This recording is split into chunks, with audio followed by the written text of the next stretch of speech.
especially when we talk about what we're going to talk about with segmentation here in a bit, are the difference maker. So when I look at your biggest breakdown, I can see that coming down to front foot strike, boom here, and the positioning of where your hips are in comparison to your trunk, which you can see your trunk is starting to pull. Your hips are a little late. So when I look at segmentation, you said in the report too, hip shoulder separation. Hip shoulder separation to me is a byproduct of segmenting your two rotations, keeping the upper half neutral and getting the lower half to initiate rotation at some point here within the drive phase. Okay.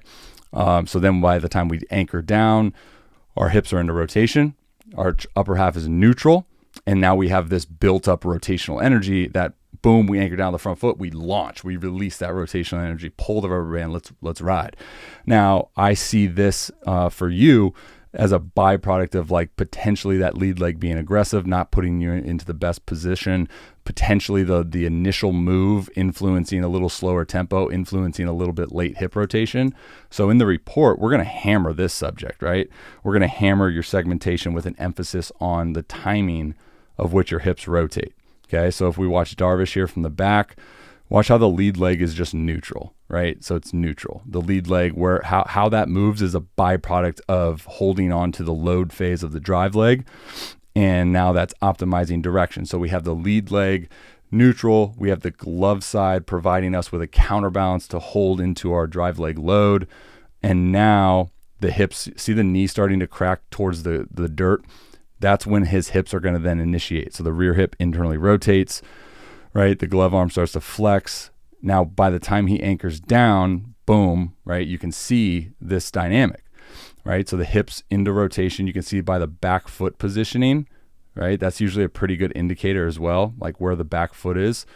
And then the trunk in line with the target. So neutral, hips into rotation, created a ton of rotational energy to then just pull the band. That's going to aid in a stupid amount of arm acceleration, right? So arm acceleration, arm speed, it's not generated by the arm alone. It's leverage, right? It's using the body, using body's energy sources. So although like you're not far off at all, dude, we're talking about like little tiny pieces, right? Like that we can, adjust. But I would for sure say looking at where your back foot is, looking at where your hip is, looking at where your trunk is already starting to pull, you're leaving a lot of potential rotational energy on the table. So we need to, that's the biggest focus, right? All right, dudes, Robby Rowe here. Thank you for watching that video. If you're interested in booking your own mechanical analysis, you can click that link right there. Also tell you a little bit about the service and what it entails. Hit that link right there, subscribe, please. You can also check out that video right there, which is related to the video that you just watched if you want to get some more context on that. All right, guys, much love. God bless. Till next time. See ya. Strike three, you're out!